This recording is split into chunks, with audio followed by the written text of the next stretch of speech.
but equally the fact that actually the great majority of people will not die from this. And I'll just repeat something I said right at the beginning, because I think it's worth reinforcing.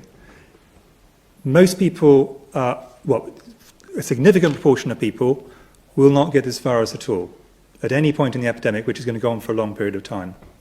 Of those who do, some of them will get the virus without even knowing it. They will have the virus with no symptoms at all, asymptomatic carriage, and we know that happens.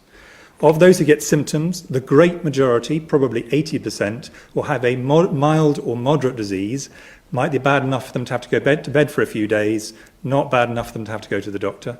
An unfortunate minority will have to go as far as hospital, but the majority of those will just need oxygen and will then leave hospital. And then a minority of those will end up having to go to severe and critical care, and some of those, sadly, will die.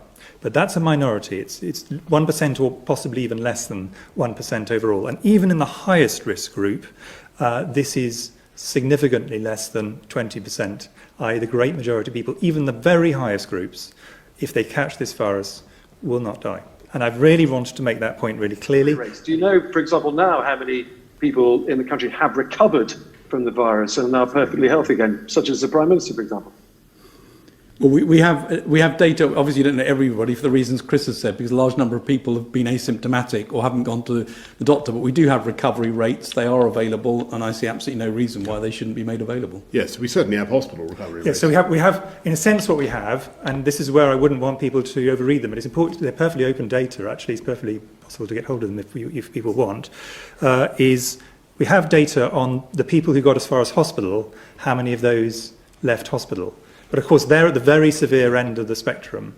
All the ones I was talking about before that point, they make a full recovery, they don't enter the statistics. Now, they increasingly will enter the statistics now that we have a better testing capacity that means that we're picking out more of the milder cases in the community. But I think if people look at those, to go back to your point, what I wouldn't want is for people then to say, oh, well, that's and the mortality rate is higher than I expected. That's because the recovery rates we have are for people who are severe enough to get to hospital. And that's even so, that is a majority. So it is important that in a sense it's read in that context. Thanks very much.